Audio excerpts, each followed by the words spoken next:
di other nga naga na seaweed. Di other tinaga na kanyayo ditoy Gamot, sir. gamot.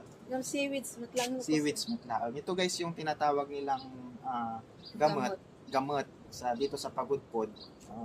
Pero ito yung tawag dito is seaweeds din sa iba. Nanay. Tapos nakukuha siya sa mga tawag dito. Isla di jay, bakto nga bato. Sa mga may batuhan doon yung kaninang binidyo natin. Kinakain siya.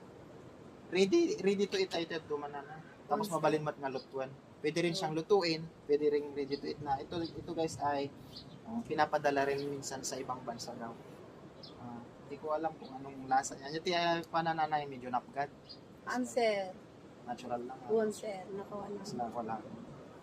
Ayan, ganito ang itsura niya guys. Ang price nito, yung isang ganito ay 150. Bali sila nanay lang yung parang nagpo-produce dito ng ganito.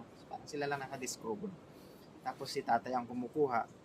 Na-feature na rin daw siya dati. Ng mga ibang vlogger natin. Ito pala si nanay. Nyanagan nyo nanay? Marilo Abianse. Si nanay Marilo. So, dito sa Pagudpod yan. Ano niya, barangay? Balawis, eh. Dito sa Balawi, Pagudpod. Ilocos Norte. So, ayan. Nanay. Salamat.